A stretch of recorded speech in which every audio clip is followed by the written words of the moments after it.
欢迎来到小小炊烟，我们今天来做法式勃艮第红酒炖牛肉。点击订阅按钮并打开旁边的小铃铛，这样就不会错过啦。这道菜最正宗的是用法式勃艮第红酒，但是因为这道菜需要用掉一整瓶红酒，我们自己在家做的话，选择最普通的红酒就可以了。除了红酒，我们今天最重要的一味料就是迷迭香。这是新鲜的迷迭香，之前在法式迷迭香小羊排的视频中我就介绍过迷迭香，它相当于孜然的角色，主要搭配牛羊肉。炖牛肉的话不需要太好的牛肉，我买的是专门炖汤的牛肉块，你也可以用牛腩。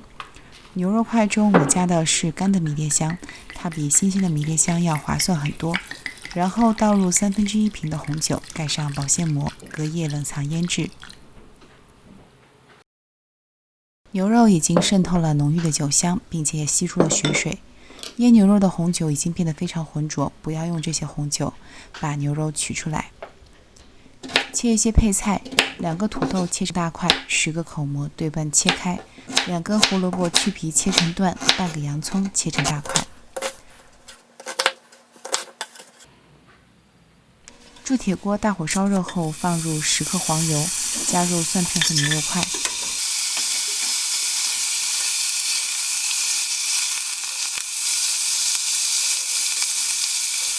将牛肉的每个面都煎到焦黄之后关火，利用锅子的余温把胡萝卜和洋葱煎一下。土豆和口蘑很容易熟，不需要现在下锅。煎过的牛肉表面撒上面粉，搅拌均匀。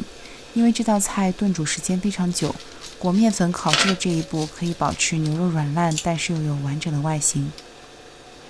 烤箱预热后，450华氏度烤10分钟，中间翻面。因为这一步的作用是定型，所以烤箱的温度需要比较高，只要把外面烤硬烤干。这个时候将铸铁锅再次调到大火，将烤好的牛肉放进去，加1茶匙的盐和1茶匙的胡椒，这是这道菜里面全部的调料。